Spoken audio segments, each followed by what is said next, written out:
Nada más para tratar de traer de nuevo el tema. En Segunda de Corintios capítulo 6 y versículo 16 se hace referencia al templo del Dios viviente. Y se dice que esta es la razón por la cual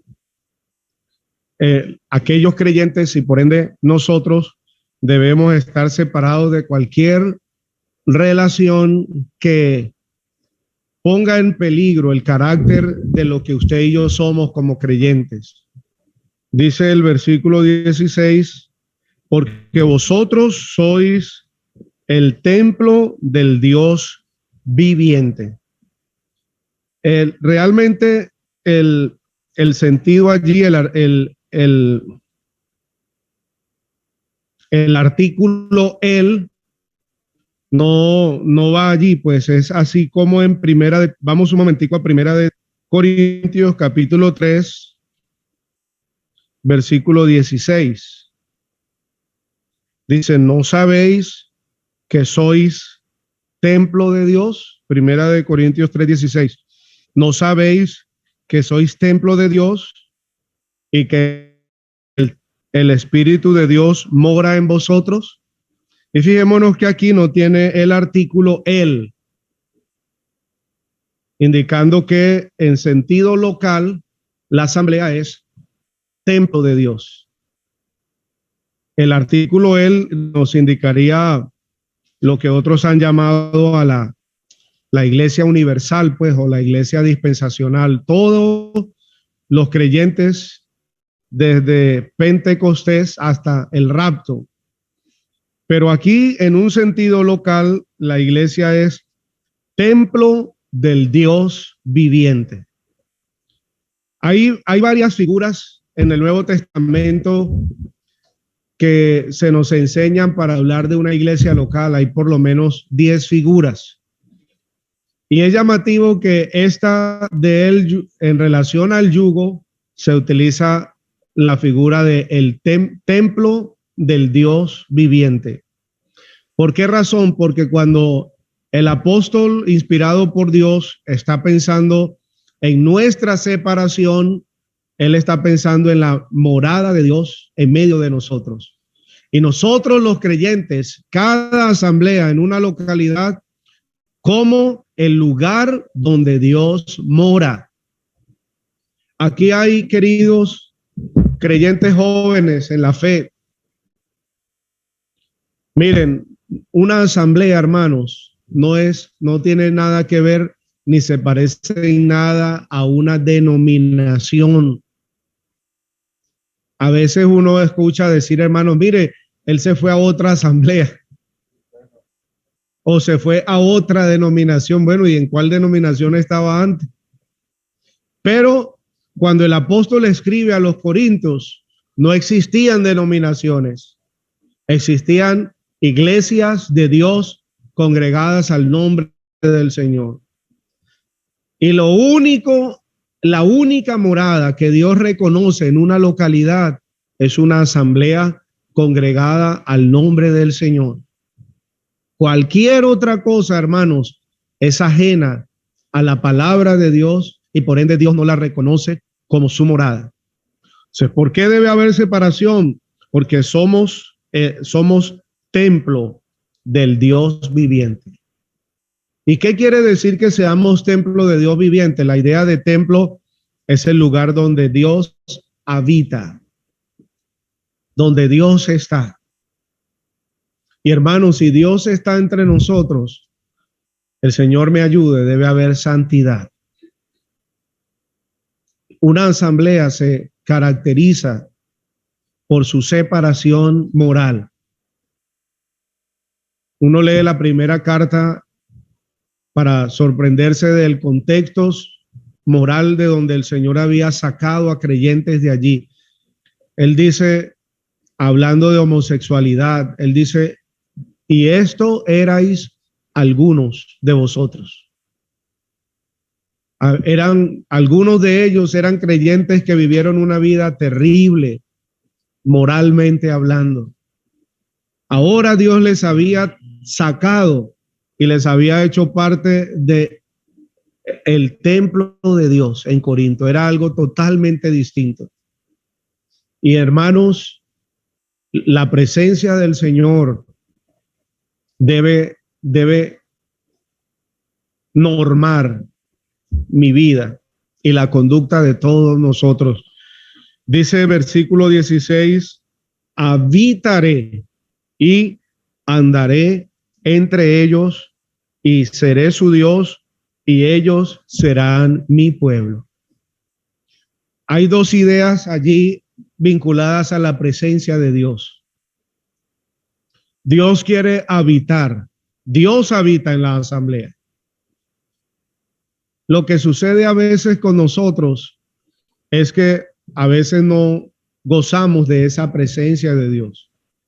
Pero eso no quiere decir que Dios no está. A veces algún hermano piensa, bueno, oye, no se sintió la presencia de Dios. Bueno, uno debe examinarse entonces. Pero Dios está. Como dijo Jacob en Peniel, Dios está en este lugar y yo no lo sabía. Y dijo, cuán terrible es este lugar. Y hermanos, así es una asamblea, es el templo de Dios, es el lugar donde Dios habita. Pero la otra idea aquí es, y andaré. Esa es la idea de andar, implica libertad, implica interrelación, comunión. Dios en el Edén, el Espíritu de Dios se movía al aire del día en el huerto del Edén.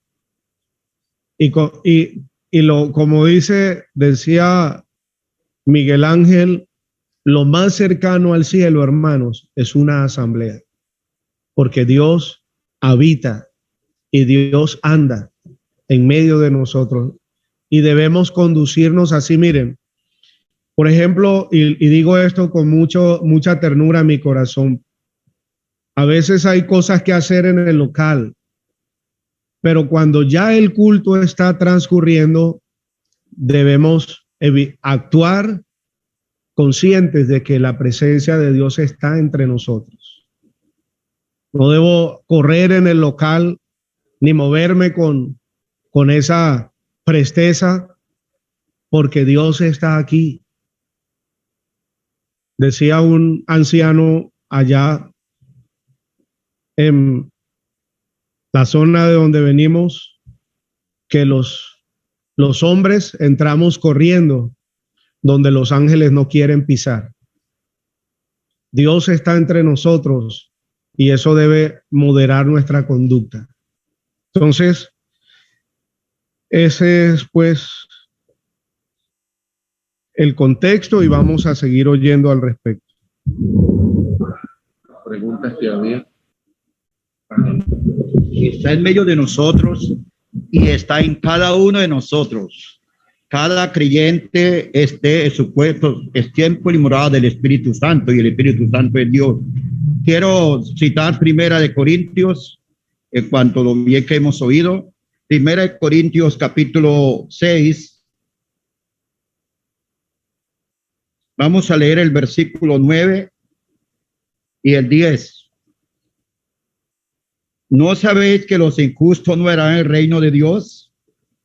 Primera de Corintios capítulo 6, versículo 9 y 10 y 11.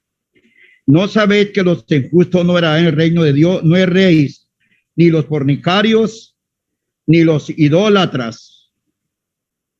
Y eso es idólatras, ahí quiere decir con todas falsas doctrinas, idolatría, falsas religiones, ni los adúlteros, ni los afeminados, ni los que se echan con varones, ni los ladrones, ni los avaros, ni los borrachos, ni los maldicientes, ni los estafadores heredarán el reino de Dios.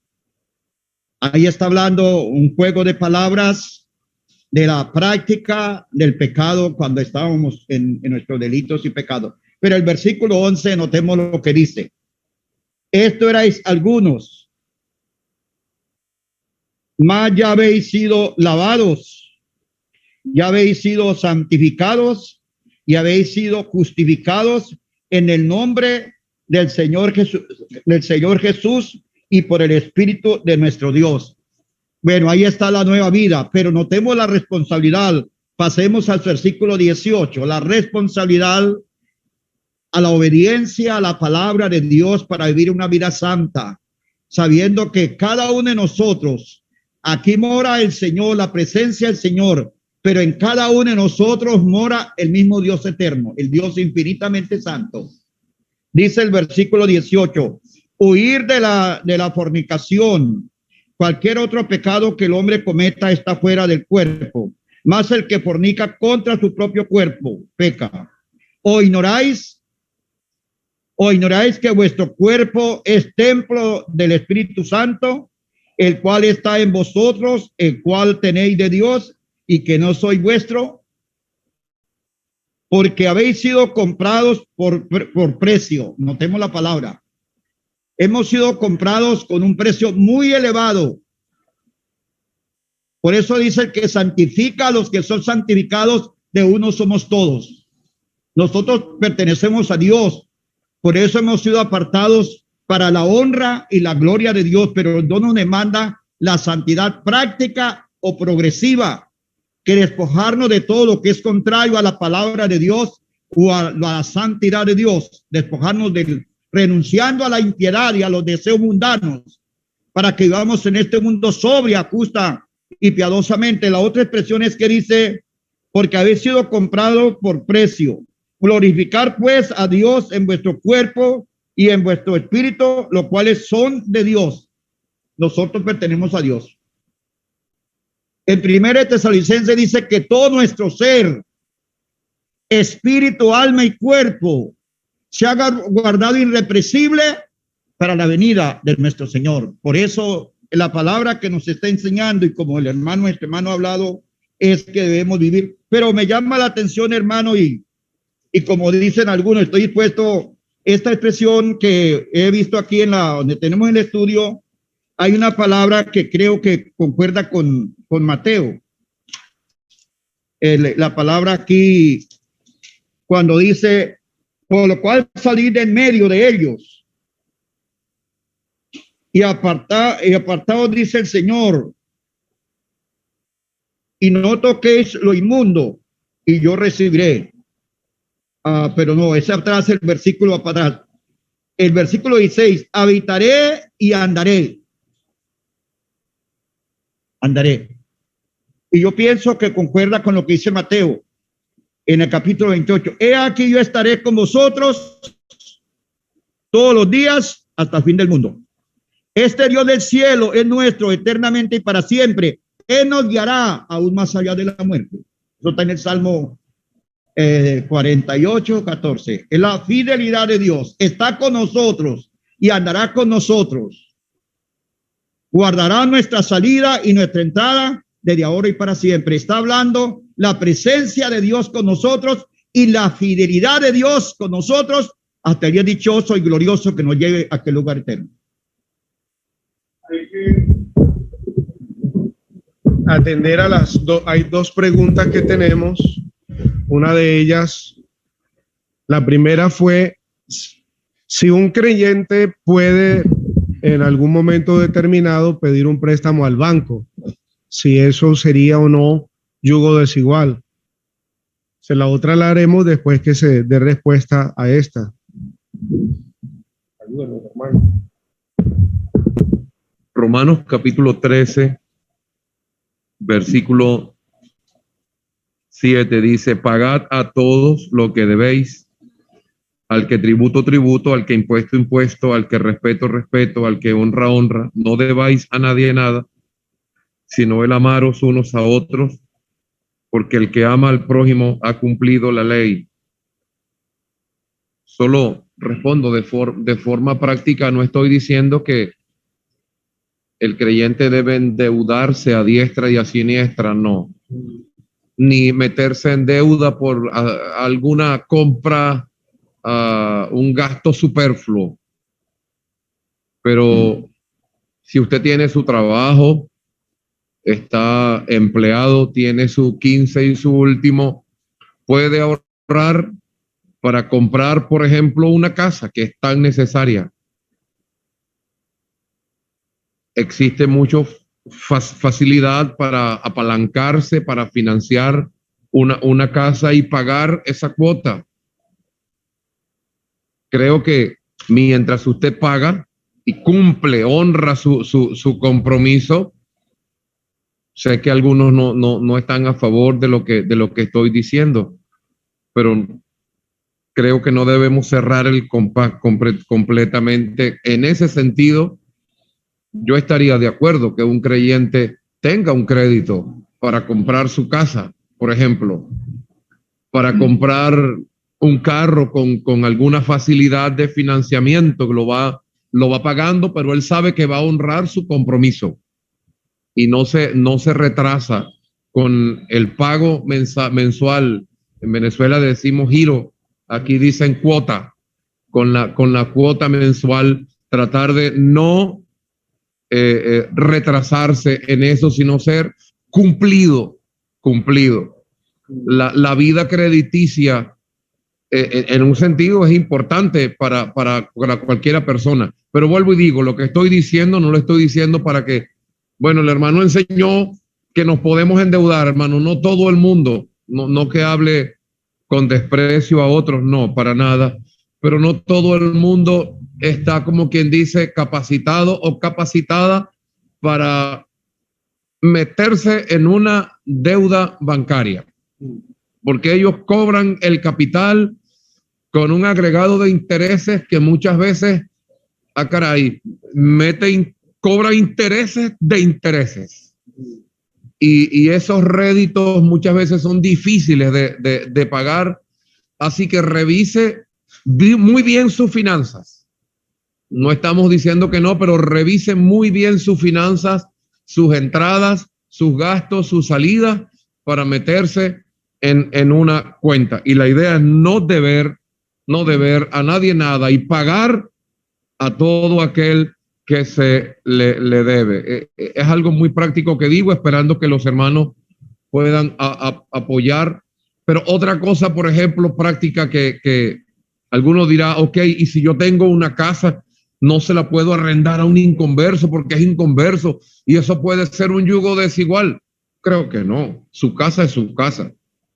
Usted no está buscando un inconverso para decirle, vamos a poner dinero entre los dos para que compremos un lote y construyamos una casa y arrendemos esa casa para que el dinero del arriendo sea la mitad tuya y la mitad mía. Eso sí sería una sociedad de largo plazo, un yugo desigual. Pero si usted tiene una casa y puede alquilarla y el que la está arrendando es un inconverso, yo creo que no hay problema. Otra cosa, usted tiene una tierrita, pero no tiene un tractor para mecanizarla. Y hay un inconverso que le dice, bueno, yo puedo mecanizar la tierra, tengo el tractor, vamos a sembrar. Y lo que dé la cosecha en 3 meses se da el maíz o el arroz. Y la mitad es suya, la mitad es mía. Yo creo que se puede hacer. Pero usted no está cuadrando con ese inconverso. Vamos a comprar la finca, vamos a comprar el tractor juntos, vamos a hacer tal cosa juntos, sino que es algo que se puede hacer. Recuerdo que en casa muchas veces mi papá no tenía los suficientes animales para la tierra y alguna persona traía algún lote de mautes y se llevaban a toros, se engordaban y se compartía el beneficio, pero no era una sociedad, vuelvo y digo, de largo plazo. Digo estas cosas, hermanos, que de otra manera no fuera necesario salir del mundo, como dijo el Señor. Entre tanto, estamos aquí, estamos como que dados a tener que de una u otra forma transar negocios, hacer negocios con inconversos, pero procurar ser muy prudentes, tener esa prudencia de serpiente y obedecer la palabra del Señor, de no enyugarnos en este sentido con cosas de a largo plazo, porque pueden traer perjuicio en nuestra vida personal, económica y en nuestra vida espiritual, desobedecer la palabra de Dios. Pero necesito ayuda también, pues, en cuanto a esto. Solo digo en forma práctica. Las entidades bancarias son establecidas por Dios. Sabemos que las leyes son establecidas por Dios, y las leyes establecidas por Dios respaldan las entidades bancarias. ¿Qué tal un país sin entidades bancarias? Si un hermano necesita para comprar una casa, pagar la cuota y cumplir con sus cuotas, como hemos oído, y pagar los intereses como está establecido, y los estatutos que mandan las entidades bancarias, eso no es yugo desigual. Con la cosita del tractor, sí no estoy muy de acuerdo. Perdón, hermano. Sí.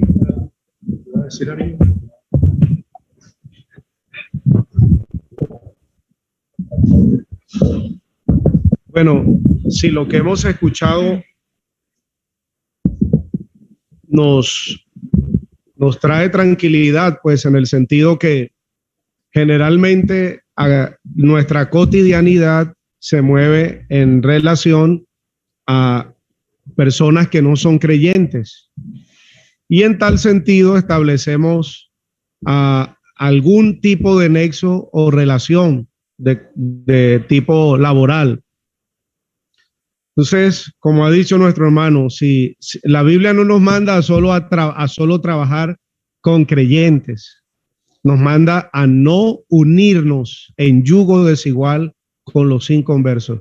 Unirse en yugo desigual es ponerse una amarra. Yo puedo trabajar con alguien siempre y cuando no tenga ese compromiso que comprometa, valga la redundancia, mi carácter como creyente. De la naturaleza que hemos escuchado, pues. Siempre, si no compromete mi carácter como creyente y mi comunión en la asamblea, no hay problema, pues. Entonces, con respecto a lo de los bancos, como bien nos decía nuestro hermano, aquí en Colombia uno tiene que andar ojo pelado, porque usted llega a un centro comercial, a un comercio de gran superficie, y lo primero que quieren endosarle es una tarjeta de crédito. Y si usted no va bien mentalizado, usted sale con una tarjeta de crédito que le ofrece que puede llevar lo que usted quiera ese día. Y sale, mire, con una soga en el cuello. Entonces, vale la pena lo que dijo el proverbista. Los bienes que se adquieren deprisa al principio no serán al final bendecidos. Entonces, hay que tener pues ese cuidado. Hay otra pregunta. Dice, ¿un creyente o una creyente se puede separar o sea divorciar y volverse a casar? Entonces, ¿qué nos dicen los hermanos? 1 Corintios capítulo 7. La que contesta la palabra de Dios.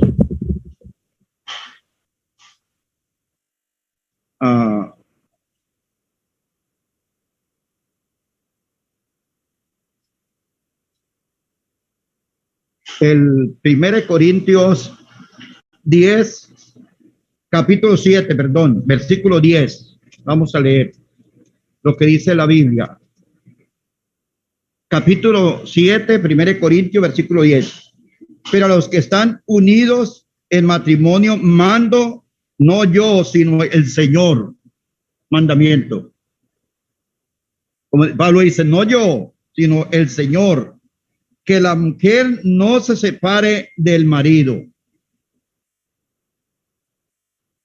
Yo soy uno que de mi parte allá en Mateo capítulo 19 hay una enseñanza también sobre eso, pero en sí de lo que yo he leído la Biblia y lo poco conocimiento que tengo, lo que el Señor me ha dado, yo veo el matrimonio, el divorcio no estoy de acuerdo.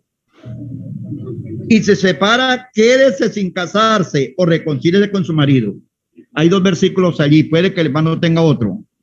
Y que el marido no abandone a su mujer. Ahí está claro. Los dos versículos que cito, que dice la Biblia. Y se separe, quede sin casarse, y que su marido no abandone a su esposa o a su mujer.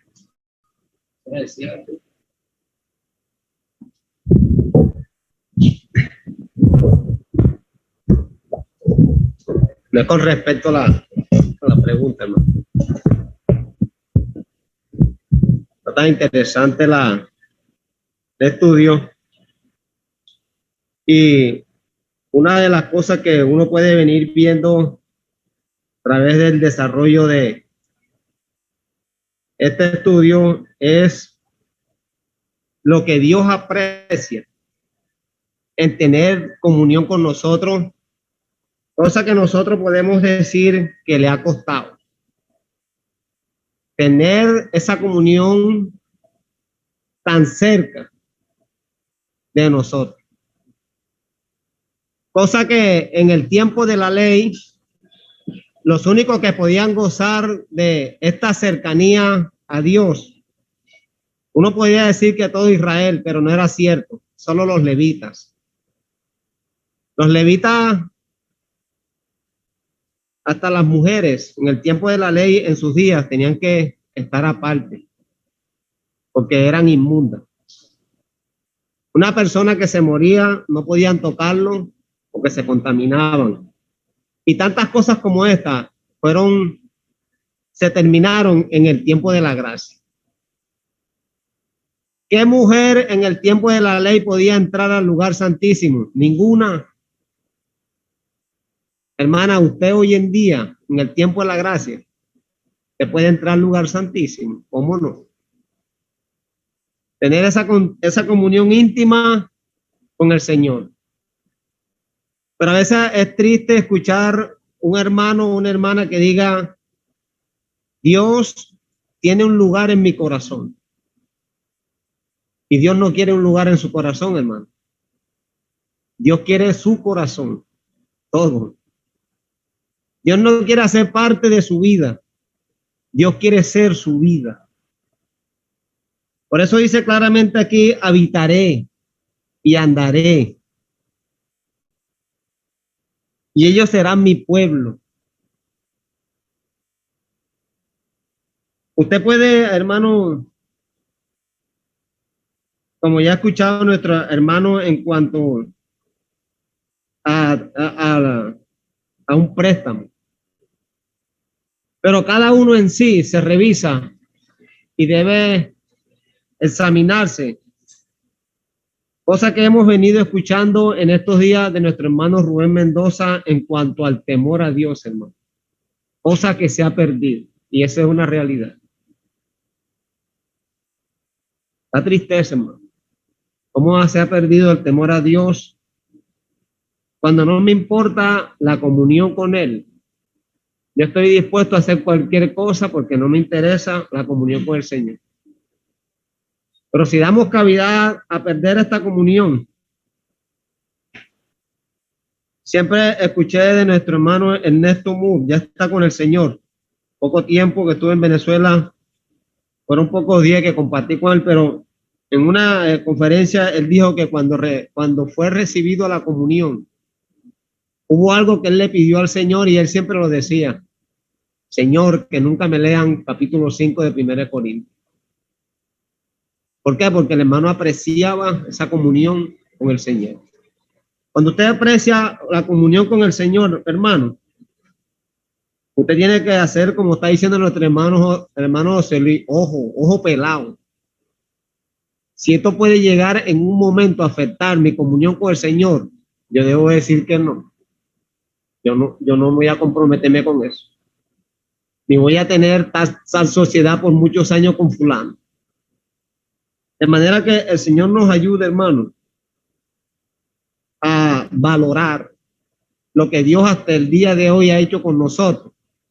De ponerla, yo digo fácil, más que en el tiempo de la ley, que todos, hermanos, podemos hoy en día llegar al lugar santísimo y hablar con Él.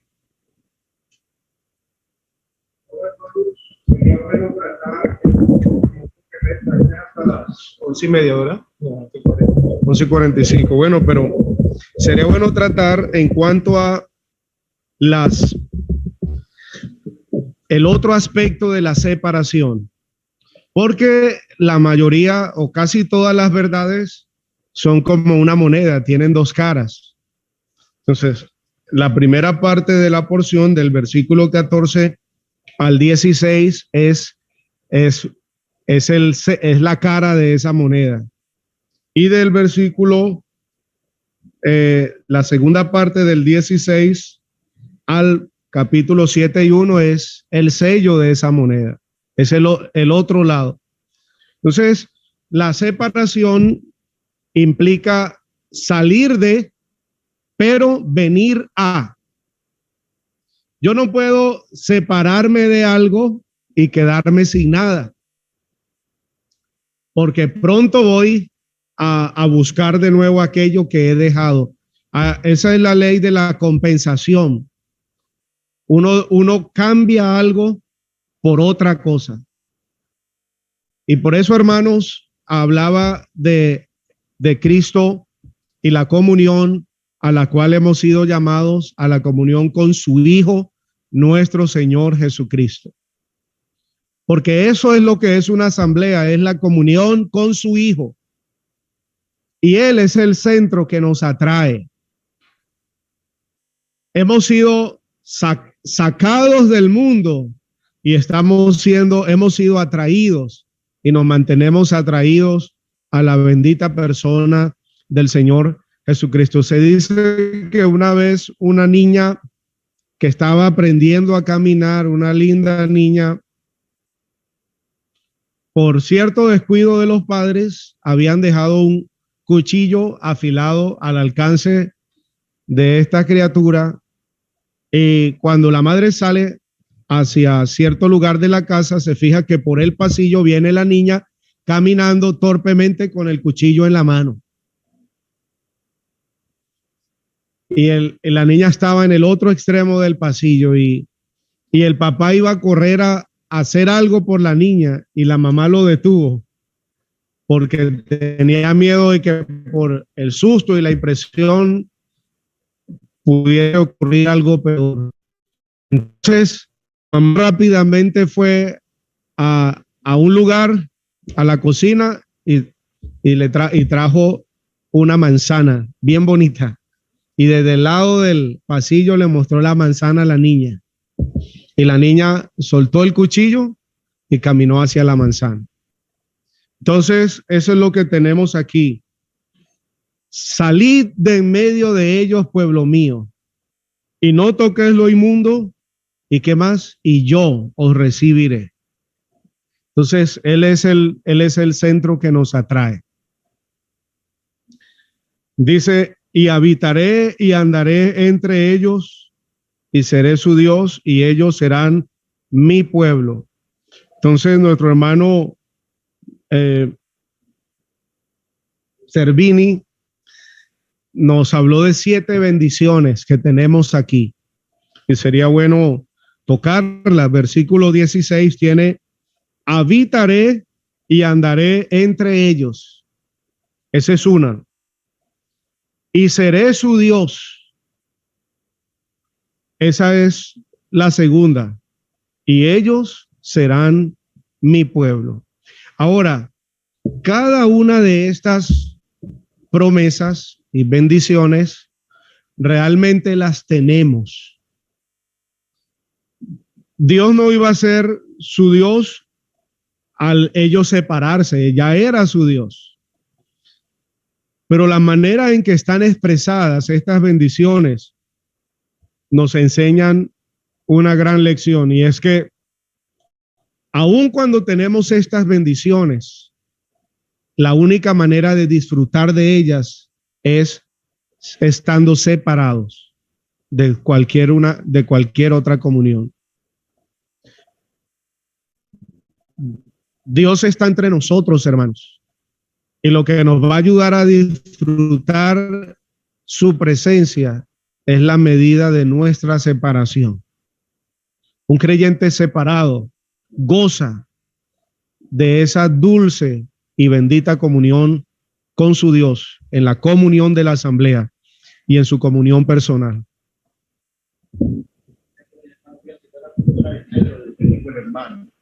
Y lo que dijo el hermano, el temor a Dios, gracias, mi hermano. Primera de Pedro, capítulo 1, versículo 14, vamos a leer. Como hijos obedientes, no os conforméis o no agradar a los deseos que antes teníais, estando en nuestra ignorancia. Nosotros andábamos en religiones, contaminación, idolatría, porque éramos ignorantes.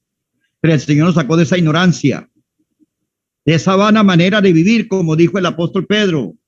No hemos sido rescatados de nuestra vana manera de vivir con cosas corruptibles como oro o plata. Dice la otra expresión, sino como aquel que hoy llamó es santo. Sed también vosotros santos en toda vuestra manera de vivir. Esa es la santidad práctica o progresiva. No es la santidad posicional.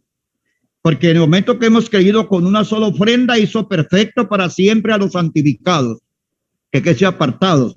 Y más nunca se acordará de nuestros pecados y transgresiones. Pero aquí está la santidad progresiva. Permitir, pedirle al Señor, no dejarnos contaminar con las cosas de este mundo, con las falsas doctrinas, las herejías, idolatrías, cosas religiosas. Ahora la otra expresión, porque escrito está, sed santo porque yo soy santo. Y si invocáis por Padre aquel que sin acepción de persona juzga según la obra de cada uno. Voy a leer el versículo 17. Si invocáis por Padre aquel que sin acepción de persona juzga según la obra de cada uno, conducivos en el temor todo el tiempo de vuestra peregrinación. Un creyente puede tener mucho conocimiento, pero si no tiene temor de Dios, ¿qué es el temor a Dios? Un temor reverente, de respeto a Dios. El temor a Dios es procurar renunciar o apartarlo de todo lo que es contrario a la santidad o a la justicia de Dios.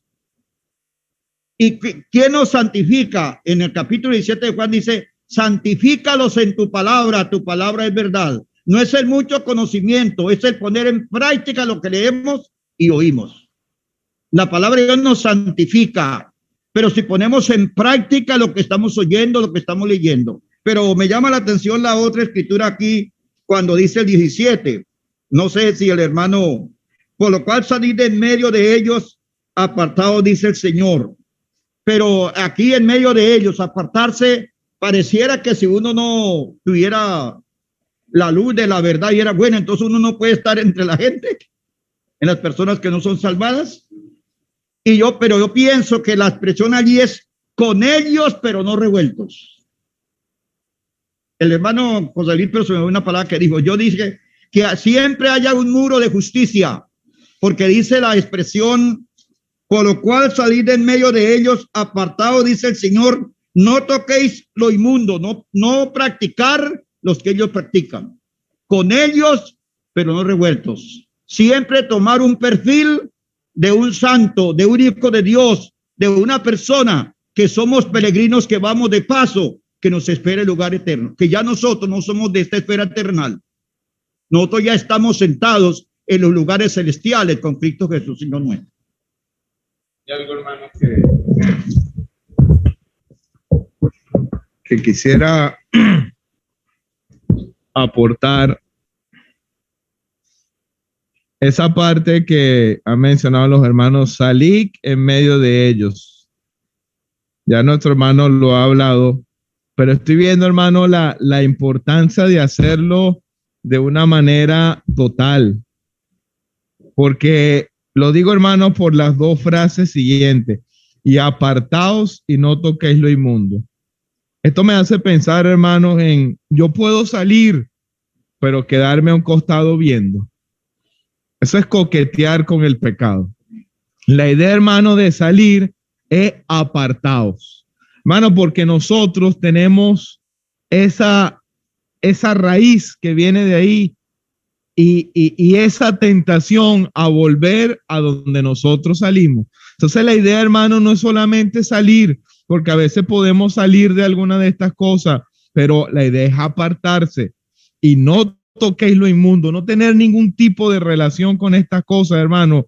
Y no es por ínfulas de santidad o porque yo me crea mejor que otro. Por el contrario, hermano, es reconociendo mi debilidad. Hermano, porque soy tan débil en estar cerca de lo que a mí me gusta, que la idea no es solamente salir, sino apartarme, no tocar lo inmundo, porque, hermano, me hace daño y la posibilidad de que yo vuelva solamente saliendo de medio de ellos son grandes. Y esto, hermano, me hace pensar en algo que le escuché una vez a don Samuel Ucher, padre, pensando en esta escritura, hermano, porque el versículo 16 al final nos menciona, nuestro hermano José Luis nos ha hablado, y seré su Dios y ellos serán mi pueblo. Pero el 18 hay un aumento, y seré a vosotros por padre. En una es Dios, ahora es padre. Y como ha dicho nuestro hermano, es que él no es nuestro padre. Es decir, si yo no salgo de entre de ellos y me aparto, entonces no es mi padre. Sí, pero pongo un ejemplo que me ha ayudado, hermano. Mi hijo es mi hijo, pase lo que pase, el Señor los guarde. Pero ¿qué tal si en la edad donde ellos deciden su camino, él llega a las profundidades más bajas del pecado? ¿Va a dejar de ser mi hijo? No. Pero mi comunión con él, mi forma de proveer a él, mi relación a yo estar dispuesto a todas las cosas va a cambiar. Porque hay cierta distancia, hermano. Él no deja de ser mi hijo, pero esa provisión, hermano, sin duda alguna, está afectando. Y por eso dice, y seré a vosotros por padre. Hermano, como hemos leído el caso de Asa, Dios le dice, te apoyaste en el brazo del hombre y dejaste de usar el apoyo del brazo de Dios, has hecho locamente. Mire, hermano, cuando yo salgo de en medio de ellos y me apoyo en el Señor, apartándome de todo ello y no tocando lo inmundo, hermano, es como si fuese un sello de garantía de Dios. Yo soy su padre, no solo nominal, hermano, sino Él va a atender todas mis necesidades, hermano, y cuando es todas, yo no lo estoy diciendo, lo dice Dios. Y Dios, hermano, como padre, se va a hacer cargo de todas mis necesidades. Entonces, hermano, como han dicho y hemos aprendido entre ayer y hoy, hay que separarse lo del yugo, pero es que esto tiene una bendición, hermano. Y esta bendición cuesta. Todas las cosas que tienen valor, por eso tienen valor, cuestan. Pero vale la pena, hermano, tomar esa decisión.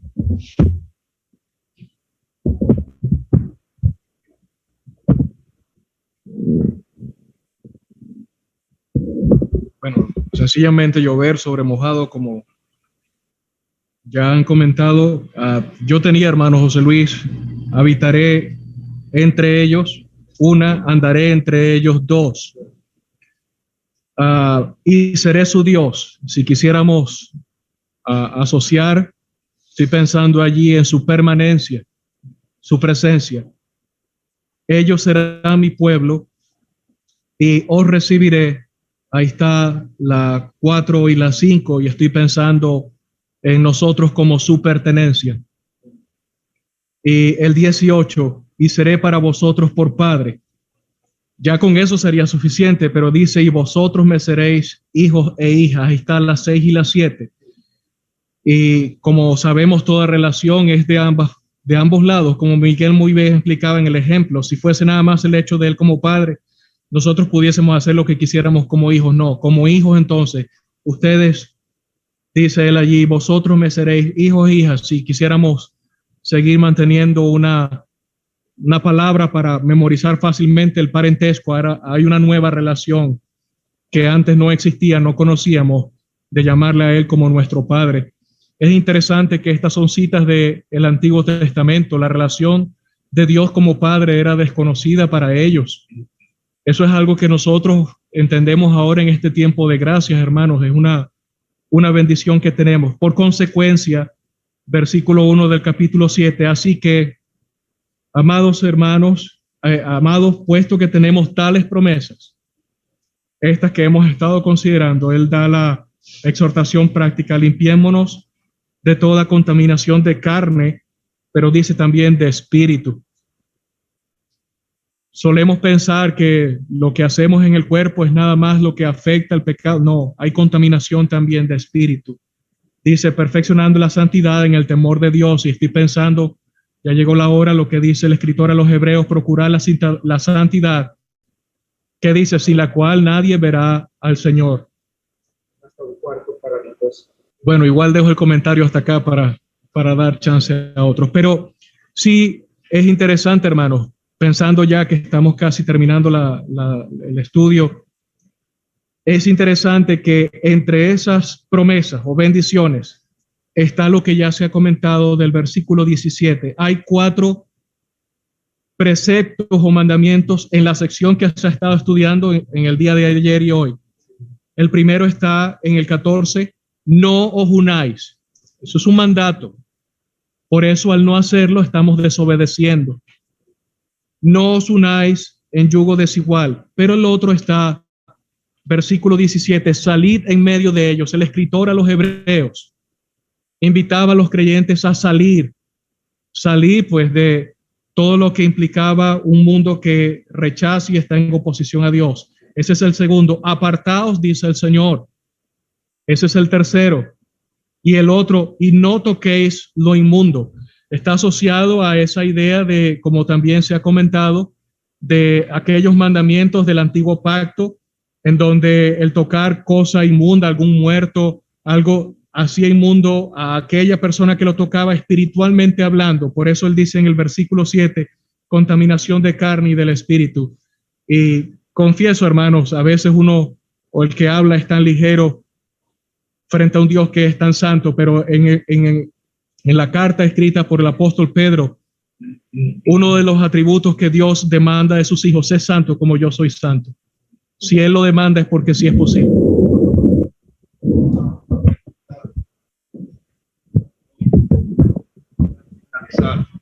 Pensando en esta pregunta para que me ayude, hermano. Ahí es su contraste entre lo negativo y ahora lo positivo.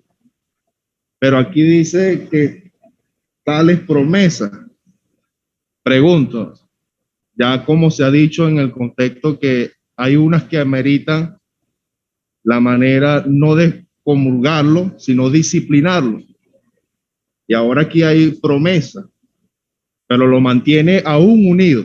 Entonces mi pregunta es, si se pierden esas promesas de las que se está diciendo, o a pesar de que sea disciplinado, aún goza de esas promesas. No sé si me dejé entender, hermano. No voy a decir que voy a responder, pero tengamos cuidado porque precisamente el 18, Él será nuestro Padre y nosotros seremos hijos. Eso no cambia porque sería pensar que la salvación se pierde. Pero hermanos, sí perdemos el gozo de la salvación. Sí perdemos privilegios que tenemos en la congregación. Sí tenemos pérdidas en el tribunal de Cristo. Entonces, Dios no solo nos ha salvado, sino que Él está recompensando a un creyente fiel.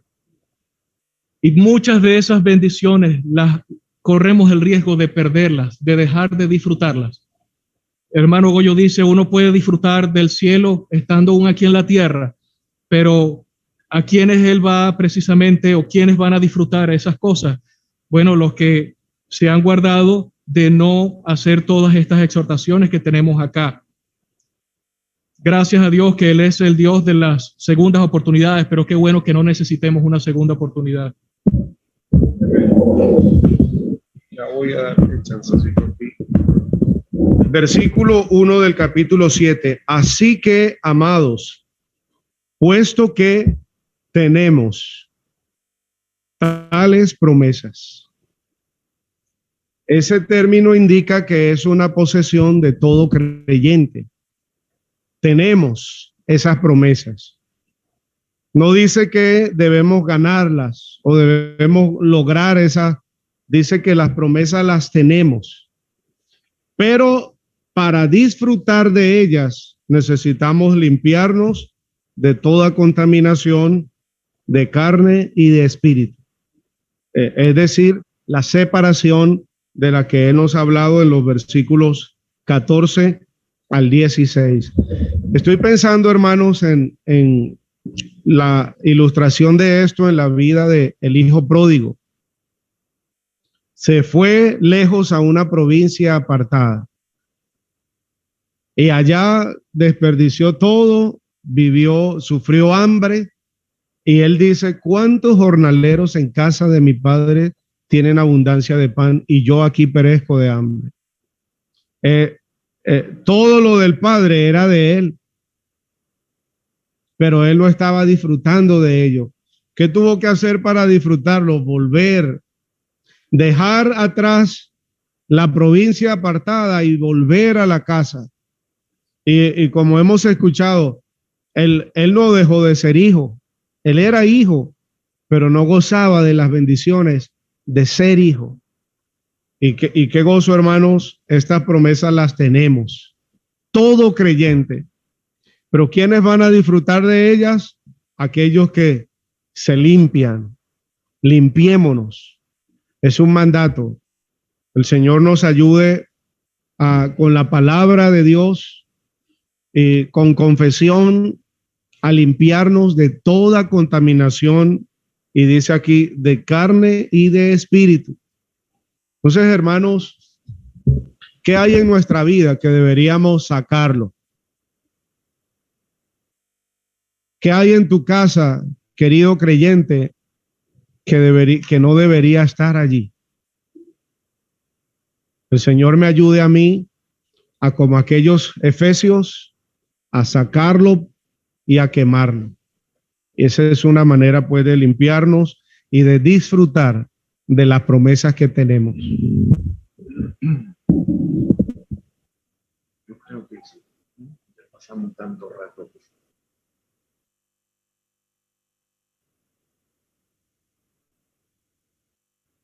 Pero usted que introdujo, hermano, me puede ayudar.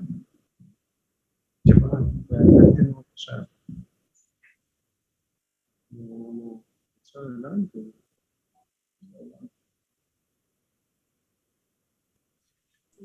Don Fermín, con todo respeto, ¿cómo explicaría usted Mateo 19, versículo 9? Y yo os digo que cualquiera que repudie a su mujer, salvo por fornicación, y se casa con otra, adultera, y el que se casa con la repudiada, adultera. ¿Cómo lo entiende usted? ¿Cómo lo explicaría usted?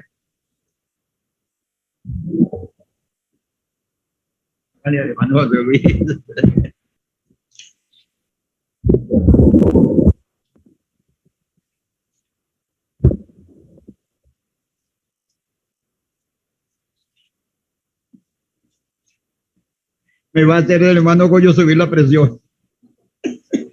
Don Goyo, no me haga ese daño. Voy a buscarle, estoy buscando el versículo.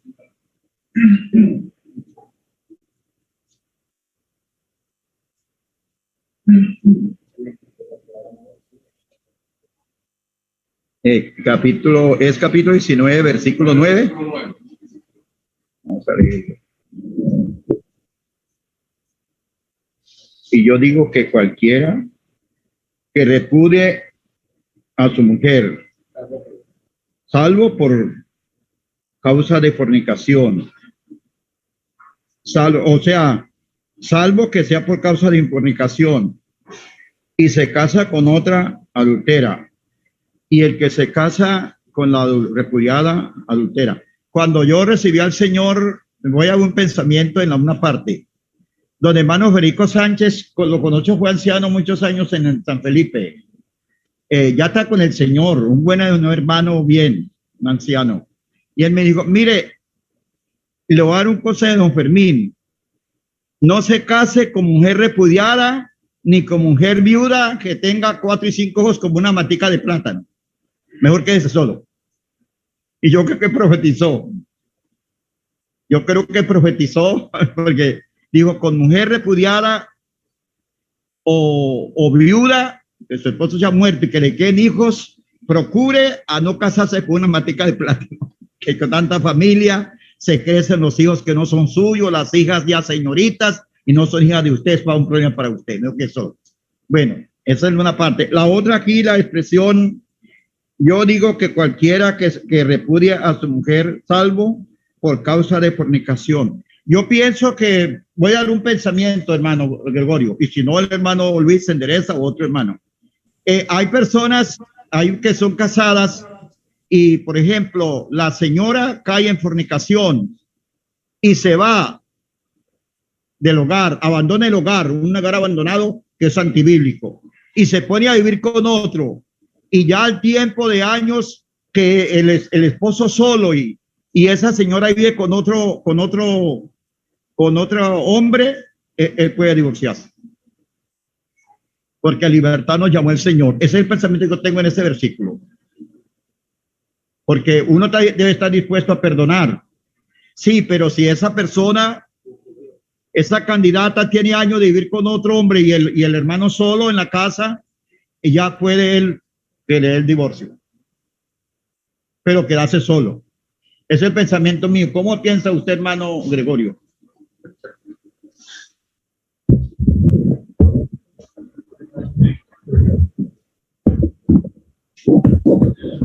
Bueno, no pienso más de lo que exactamente dijo el Señor, que Él deja esa puerta abierta, salvo por fornicación o adulterio. O sea, que eso no aplica a todo caso.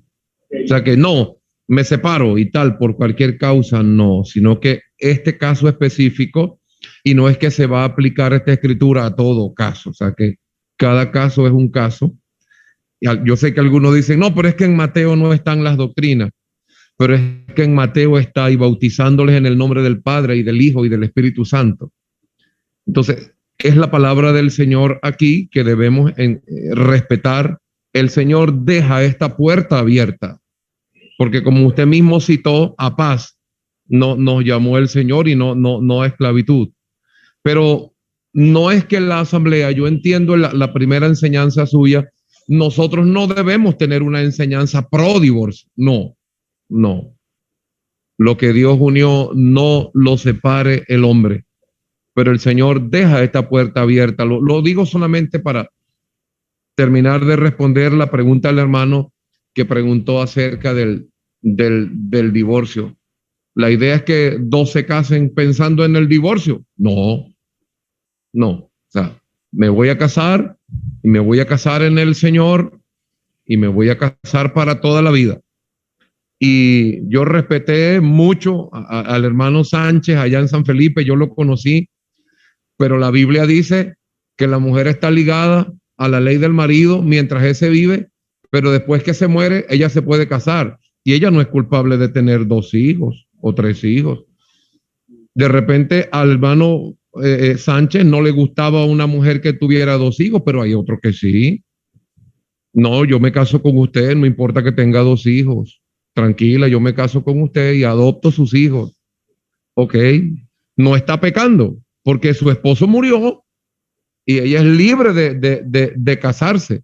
Ahora, si hay un soltero que no quiere eso, pues es libre de decidir.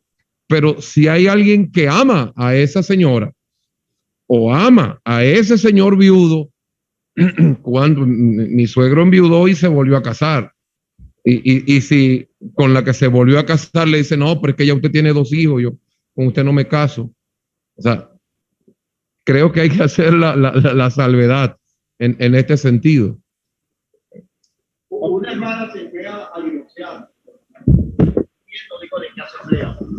y una jueza, que son establecidas por Dios, la ley está ahí por Dios, pero en conversa, pero una jueza que conoce las leyes de un matrimonio, le dijo, tráigame a su esposo las heridas que le ha hecho a su familia, a sus hijos, las heridas que le ha hecho a usted, si es sodomista o está viviendo hace muchos años con otra mujer. Si tiene esas cosas, por eso sí le doy el divorcio, si no, no. Que haya heridas en la familia suya, en sus hijos, en la vida suya le ha hecho heridas, o sea sodomista, o esté viviendo con otra mujer hace muchos años, le doy el divorcio, si no, no. Y es una jueza, pero que no es creyente. pero los jueces, los notarios conocen las leyes del matrimonio en la parte secular. Ahora, la sección de la que tenemos delante termina entonces con esta exhortación.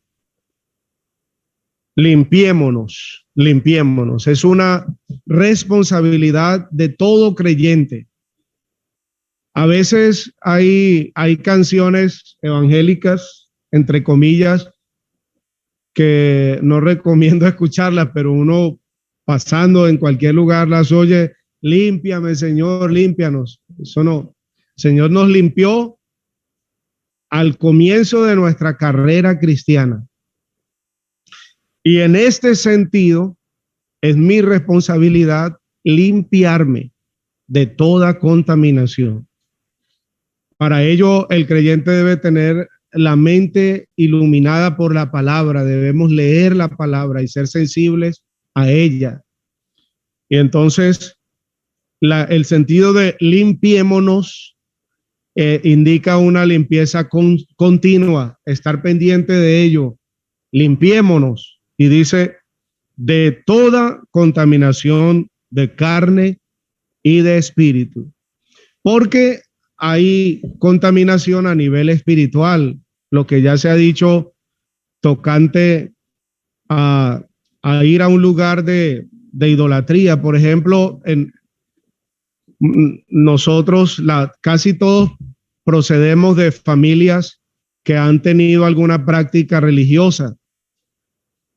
Y hay hermanos que han incurrido en llevar la orina a donde un brujo. Hermanos en la comunión de la asamblea. Eso mancha el espíritu. Eso afecta el espíritu, la mente y el espíritu del creyente. De cómo me limpio, apartándome de todo lo que tenga que ver con eso. Y dice, entonces, perfeccionando la santidad en el temor de Dios. Ahora, hermanos, cuán importante es el temor de Dios. Comenzando por mí, hermanos, necesitamos retomar eso. Jóvenes, y cada uno de nosotros, hermanos, va a haber el momento en que no va a haber el ánimo de congregarse en algún momento. Y no van a haber ganas de leer y el pecado se va a presentar. ¿Qué nos va a guardar? El temor de Dios. El temor de Dios, hermanos, nos va a preservar. Así dijo José, ¿a quién haga yo este gran mal? Y pecaría contra mi Dios. Entonces, la santidad se va a perfeccionar, va a ir madurando, vamos a ir creciendo en este aspecto tan importante de la vida cristiana en la medida que haya temor de Dios. Perdón, hermano, como dijo el hermano José Luis, vamos a citar qué es verdaderamente el temor de Dios. Proverbios capítulo 8, versículo 13. Hay muchas que uno decir, el temor es reverencia. Bueno, hay muchas cosas que se pueden aplicar, pero directamente la base fundamental del temor a Dios, ¿qué es? Capítulo 8, versículo 13. El temor de Jehová es aborrecer el mal. Aborrecer todo lo que es contrario a la palabra de Dios, a lo que es la santidad de Dios. Aborrecer el mal, la soberbia y la arrogancia, el mal camino y la boca perversa, aborrezco. Está la sabiduría de Dios personificada y sus atributos hablando. ¿Qué es el temor a Dios? Aborrecer directamente lo que es contrario a la palabra de Dios. Aborrecer lo inmundo, salir de en medio y vivir una vida para la honra y la gloria de Dios. Bueno, el tiempo llegó.